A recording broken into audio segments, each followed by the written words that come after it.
Hey everyone, welcome to another video. As always, my name is Jay. Sorry it's been a while. I'm gaining my voice back. I lost it last week, maybe too much use. I was a little bit under the weather and studying for tests, so it was all good. I'm just taking a little bit of a break from videos for a week, and I'm back because the big April FAQ dropped yesterday. So this video will be my thoughts on the big April FAQ. Now, going ahead of time, we were warned that it's going to shake up the game and do a lot of things, and it did some. Like, it definitely changed things. I didn't think it did enough, frankly. Based on what they were saying, all the previews of it, that it was going to change points costs and break up soup lists and really, try to fix the meta or balance the meta. It did some. It definitely did some. We're going to go over all the changes in a second. It did some. It really screwed over Eldar players. Yeah, Eldar has been really the top tier of the competitive scene for a very long time. Ynnari, Eldari, Drukhari combined, people have been creating these giant soup lists of doom. And obviously, as you know, it's already been leaked in the White Dwarf. The Ynnari are getting a new rule set. I'll go over that sometime, maybe in the future. And it's going to really nerf the whole double phase thing. I believe that's being taken away for Ynnari, so that's huge. And there were some nerfs to Eldar as well, which I do like, frankly. It's way too imbalanced. But I was really hoping that GW would tackle soup lists in general, not just two specific soup lists that are very popular in the competitive meta. I figure, to me, it would be really easy to say one thing. Number one, you can only spend command points that are generated. You can only spend command points on a unit that it generates, right? Or at least that its detachment generates. That's one thing, because it prevents the like this. That to me would be a fixer, maybe, potentially. What do you guys think of that one?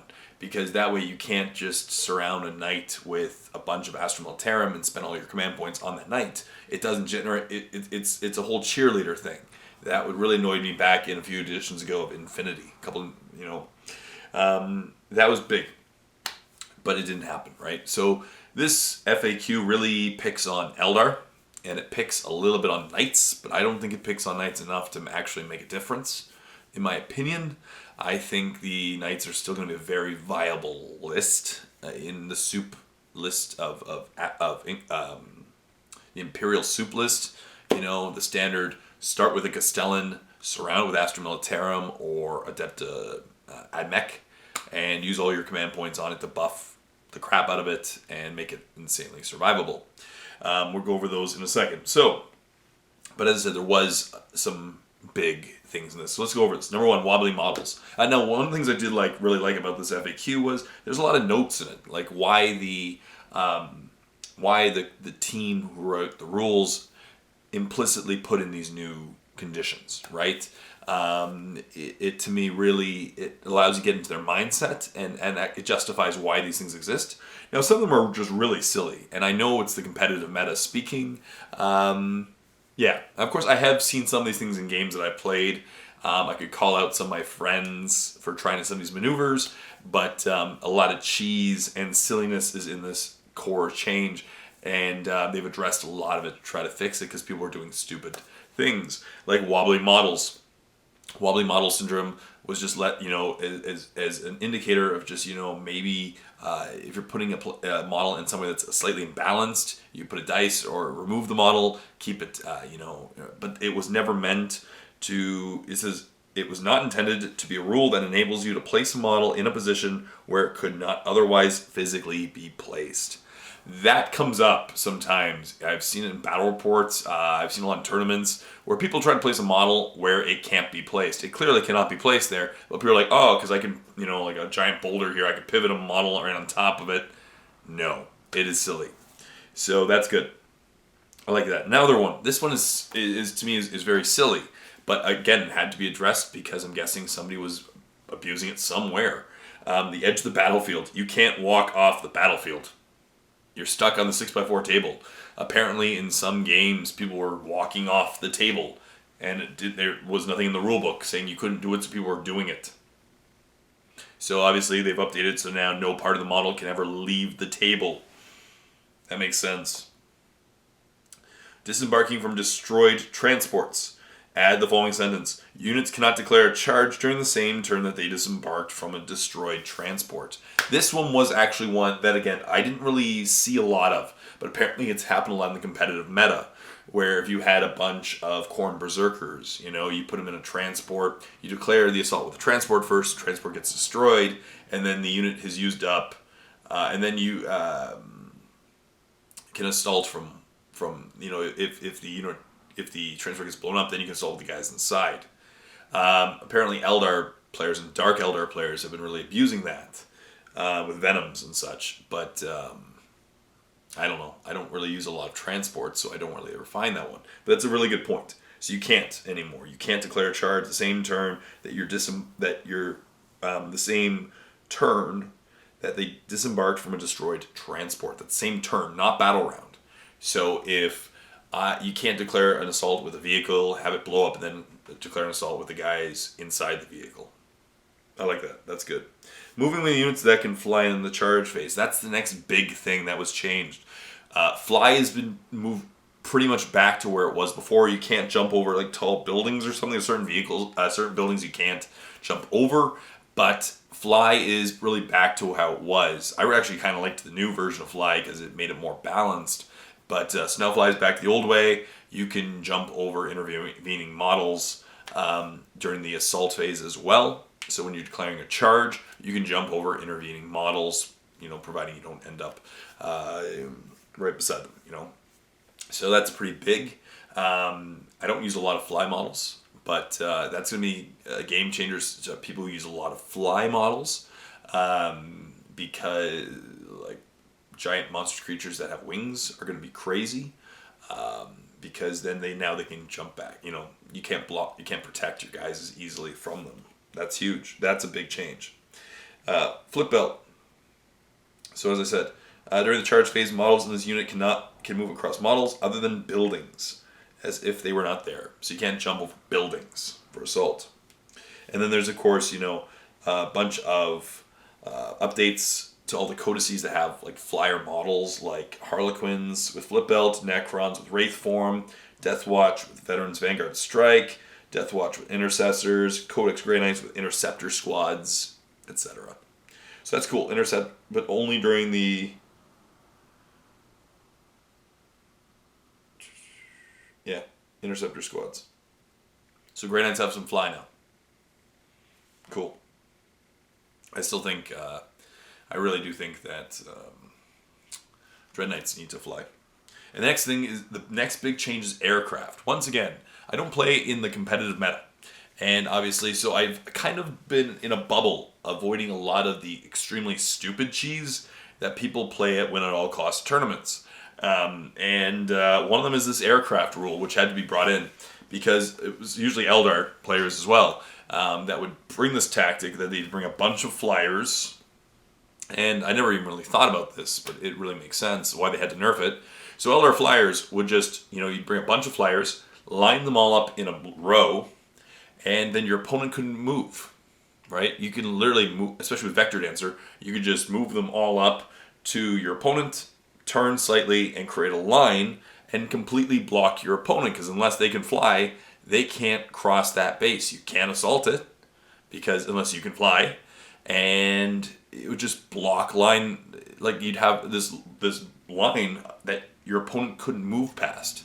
And it's incredibly cheesy, and it's a really dirty tactic in my opinion. And it doesn't make any sense to me that would have been allowed in the first place, because obviously something that can fly above the battlefield shouldn't be preventing things on the battlefield itself from moving around, right? They're flying above the battlefield. That's the whole point of the game. Flyers shouldn't have that big of an effect on the battlefield itself, right? So they've added the word aircraft. So now these things have aircraft, and you can move across the base of something that has aircraft rule. This is things that are primarily flyers, not like a flying monstrous creature, like a Hive Tyrant wouldn't have aircraft, but certain models would. And you can move across their bases as long as you don't finish on top of them. You can even move within an inch of them. As I said, as long as you can't finish on top of them. Cool. Resetting up models. So this is there was a bunch of things that you can reset up a model during the game, like the jump. People are asking what powers, what rules applied after they do that to when they did before. It's the same ones, right? It's not completely refreshed. So if a rule or ability causes a unit to be removed from the battlefield and subsequently set back up, the following rules apply to that unit. Number 1, any rules that are triggered by or apply to units that are set up on the battlefield as reinforcements are also triggered. So anybody that can intercept can fire these things. Models in that unit count as having moved a distance equal to or the move characteristic that turn, and suffer the penalty for their hit rolls for firing, moving and firing having weapons. If a unit has a minimum move characteristic, it counts as having moved its maximum move characteristic. Models in that unit cannot move again during that turn for any reason other than to make a charge move, to pile in, or to consolidate. If that unit is within 1 inch of an enemy unit when it was removed, it does not count as having fallen back when it is set up again on the battlefield. That makes sense. If that unit is advanced during this turn, it still counts as having advanced when it's set back up. That's the big one, I guess, orc players with the jump. Any destroyed models in the unit, when it is removed, are still destroyed when they are set back up on the battlefield. Any models that are in the unit that have lost any wounds do not regain those wounds when they are removed and set up again on the battlefield. Like, who's trying these things? A lot of stuff seems really intuitive to me. Any rules that are unit being affected when it's removed still count, as I said. Organized event and guidelines. Repeated datasheet clarification. Now, this is a huge one. This is a nerf to probably Chaos players, I'd say, some Eldar, but primarily Chaos players who were like, I'd take a Nurgle Demon Prince and a Tzeentch Demon Prince and a Demon Prince from this codex and a Demon Prince from this. They all count as a Demon Prince. And they used a bunch of examples. It doesn't matter if you're taking, more than, if you take 3 Demon Princes, that counts as your rule of 3. You can't take a 4th Demon Prince from another, codex. Like, for example, are the Demon Prince datasheet from Codex Space Marines, the Demon Prince from Chaos datasheet from Codex Chaos Demons, the Demon Prince of Nurgle datasheet from Codex Death Guard, and the Demon Prince of Tzeentch datasheet from Chaos, are all they considered different datasheets? No, they're the same. So, huge nerf there. You can't take 9 Demon Princes anymore because they have 3 different datasheets. You can only take one set. You can take 3 Demon Princes because it's one data sheet. The same thing we're talking about, like heavy weapon squads. You can't do that with Genestealer Cult / Astromilitarum. You can't do that with a bunch of different combinations from Astromilitarum as well. It only counts as the same data sheet. That is a huge nerf to some armies. I said primarily Chaos, Astromilitarum, some Genestealer Cult. Bolter Discipline. This is the beta Bolter rule. It's now in effect. However, it's been simplified slightly, and it's not as powerful, and it doesn't apply to special ammunition. And that was the huge cheese that people were really upset with about the beta Bolter rule, is when you take it and you give it to Deathwatch. Deathwatch have really amazing ammo, and when you combine that with the beta Bolter rule, they are going to mow down armies. They'd kill monster creatures like no one's business. And so they've officially said that you cannot use it for the special ammunition, but you can use it for their normal ammunition if they want to use it.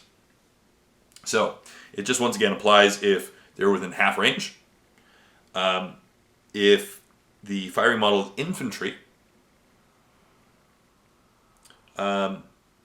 and every model in the unit remains stationary in the previous movement phase. The firing model is a Terminator, Biker, Centurion, Dreadnought, or Hellbrute. They added Dreadnought and Hellbrute to it. Cool. So that's cool. And as I said, once again, Deathwatch special issue ammunition does not apply. You cannot use that in special issue ammunition. Prepared positions. This is a new stratagem. It's a 2 command point stratagem. Use the stratagem at the start of the first battle round before the first turn begins. Until the end of that turn, all units in your army, other than Titanic units, aircraft units, and the units in any fortification or flyer battlefield rules, so it's just more clarification on the old one, that are wholly within your deployment zone, that are wholly within the deployment zone. That's another huge part. Receive the benefit of cover, even while they are not entirely on or in a terrain feature. A unit that is already receiving benefit of cover gains no additional benefit from the stratagem. Again, huge thing. Because people are arguing, well, my guy's in cover, so I get double cover. No. Tactical Restraint. It's a match play rule. It was introduced as beta back in autumn 2018, and it's the limit of gaining or refunding 1 command point per battle round. That's huge. So no more farming. That's huge, right? As a result of something. So no more farming. Like you can't gain 10 command points in a turn. People are using that cheese insanely. Tactical reserves, as with before, pretty much that. I don't think anything really changed there other than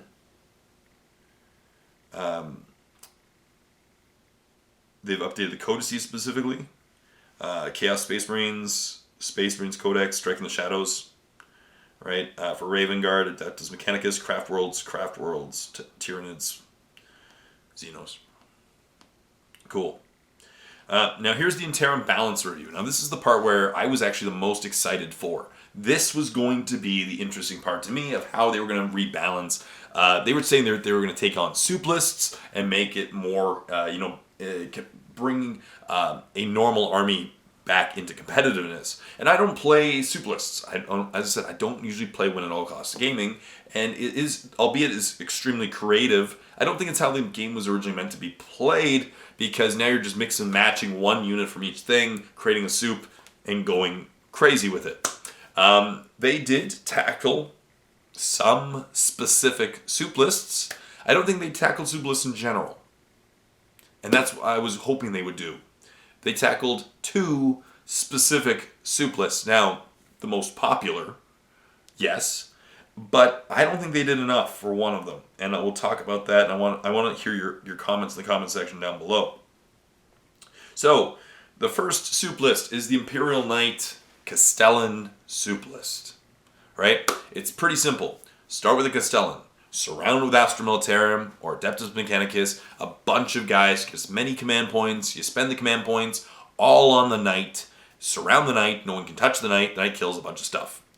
People were combining like Iron Bulwark and Rotate Ion Shields to get a 3-up invulnerable save, which was really hard to get through, and just bounce, like keeping your, you basically bring a brigade and get tons of command points, surround the Knight, spend all the points, Knight survives, Knight kills a lot of things. This is a very, very popular soup list, right? It's Astra Militarum, Imperial Knights, AdMech. Like those 3, it is the top of many competitive environments. And so they tried to go after it. I don't think they did enough. I really don't. All they did was increase the cost of the Knight.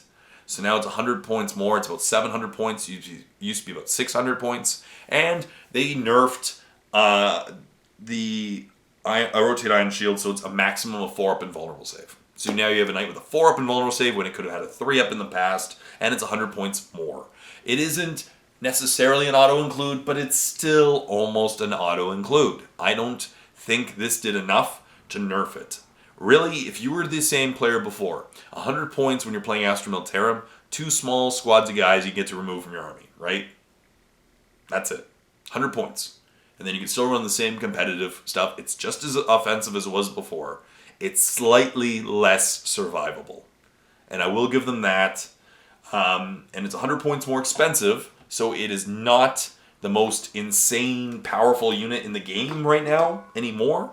But it's still a highly competitive part of an army. And I still think you're going to see the soup lists with this particular model. I'm not that, I don't know.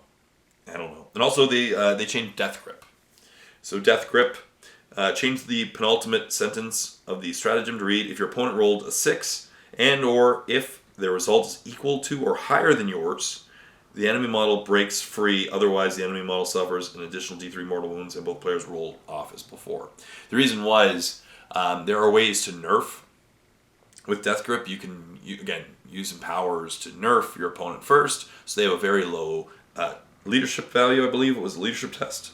Then you roll off, and at least now you have a 1 in 6 chance of breaking it. It's not too bad. So, yeah, as I said, that's the first soup list that they went after. I don't think they did enough. What are your thoughts? I still think a Castellan's still a pretty powerful unit. Now it's 700 points, it's pretty expensive, but the amount of firepower that a Castellan can put out, and with a 4-up invulnerable save, it's pretty powerful. It's still pretty powerful.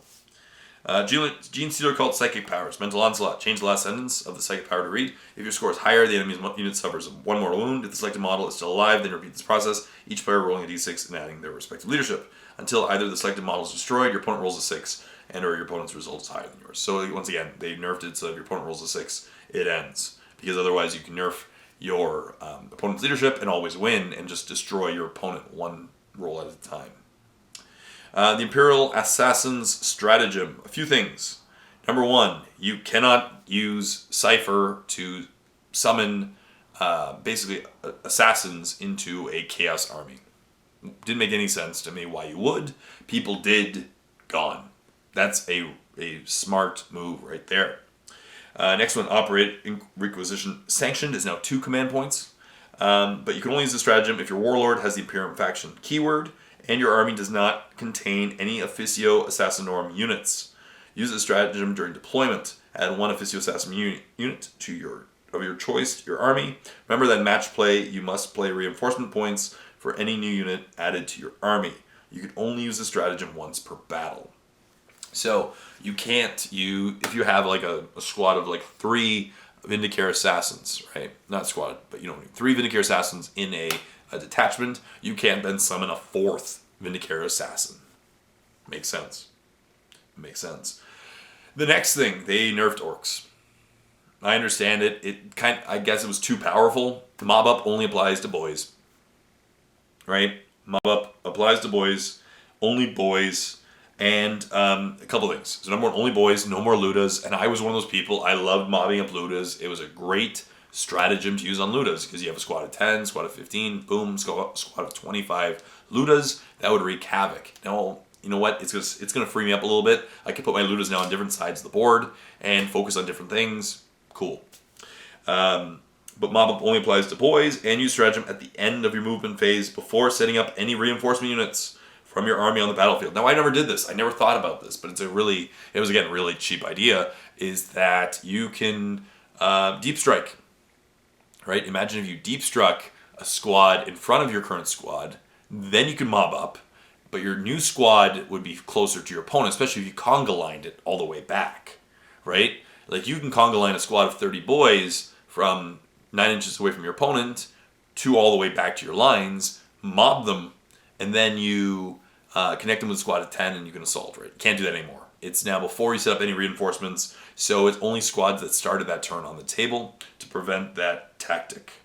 The next big change, once again, is to nerf Eldar. Now, Eldar, as I said, are really powerful, and I'm okay with this change because it never made sense to me why an Eldar Farseer would be in with Dark Eldar.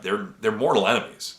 I guess they're all elves, but they're mortal enemies, right? You wouldn't see a librarian in the same squad or same army as a chaos guy, right? You don't see it. Doesn't make any sense to me. Fluff-wise, it never made sense to me, and they kind of nerfed it. They did nerf it. Doom, Jinx, and Reveal only apply to Asuryani units. So that's Eldar, not Dark Eldar, right? Craft World, Eldar. Not Ynnari, not Drukhari. Asuryani. So Craft World Eldar. That is huge because, once again, Dark Eldar players, I'm looking at you, Dark Eldar players would bring a Farseer, which was not included in competitive Dark Eldar lists, Dark Eldar is already a very competitive army. You bring a couple Farseers, they cast any of these 3 powers, and then all of your Venoms and all of your Raiders and Ravagers just focus and destroy the crap of your opponent. Didn't make any sense to me, fluff-wise. And I'm okay with that. As I said, this is one of the soup lists that got attacked. And as I said, I'm okay with that, technically. I'm not bitter, but I am okay with some balancing because soup lists are creative, but they're incredibly cheesy, and I don't think they're playing how it was meant to be played, in my opinion. So that's cool. Point values, as I said, Knight Castellan went up 100 points because of the war gear, so now it's 700 points. And that's it. that's pretty much it. Other than, each individual army got an update, and I'll go over some of them in the future videos. But that's the big rules. As I said, did they do enough to really change the meta? I don't know. I think Chaos is going to be very powerful. I still think Chaos is, especially with the upcoming rules coming out, I think Chaos is going to be pretty powerful. I still think Knight Castellan, Imperial Guard, Astra Militarum, Adeptus Mechanicus armies are going to be really powerful still. Yeah. I really think so. I really do. I don't think they did enough to nerf it. I still think it's very survivable. It is very powerful. And it's just 100 points more. So you lose a unit. Or two units. If you're an Astra Militarum player. 100 points. Right? It's still I still think it's pretty close to an auto-include. And it's still going to be pretty competitive. I really do like what they did with the Mobup rule. I'm okay with it, to be honest. It was meant to be with boys, I understand that, and it was a great card with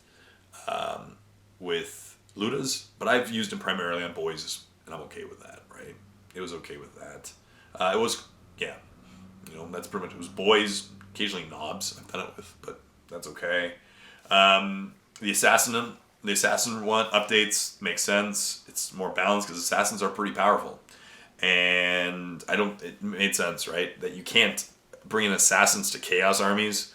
Once again, logical, right? The moving off the tabletop, it's really sad that had to be put in, frankly, that people are pulling that. The flyer spam fixing, I didn't even think about it really. That makes a lot of sense why people are bringing all the Eldar flyer lists just to block your opponent. It's a really dirty move. Really dirty. As far as win at all cost gaming, that's really in my list of dirty moves. I'm okay with I'm actually very okay with the flying being fixed for fly. It's going to make it a little harder to defend, but that's fair. That is very fair.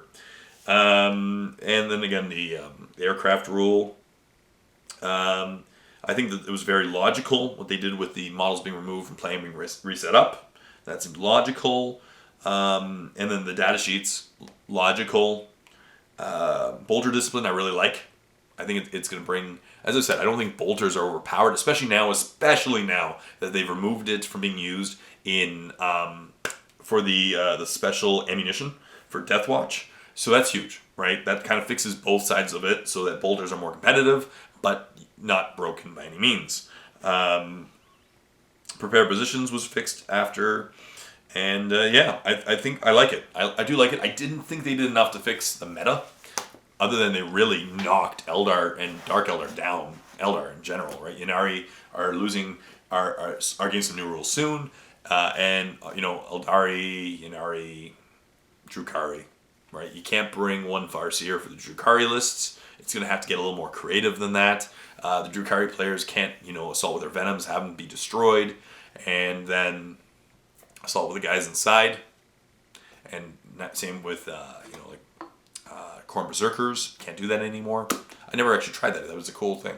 I didn't think they did enough. They could have done more to fix the soup meta, but they did stuff. You know what? They are working. They're actively trying to fix the meta, and I respect that. They're trying to balance it a little bit.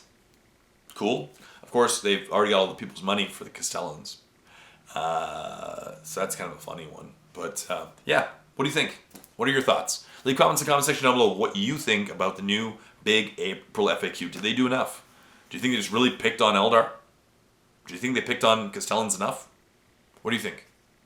What do you think is going to be the new King of the Hill? What do you think is going to be the new bottom? Right? What do you think? Leave comments in the comment section below. Let's create a discussion. As always, this video is brought to you by my Patreon campaign. Link in the description below if you want to help support my videos. If you see any value in my videos, go check it out. Check out the link in the description below. Support my campaign. Support my videos. It'd be really awesome. Stay tuned for more videos. Until next time, this is Jay saying, happy painting.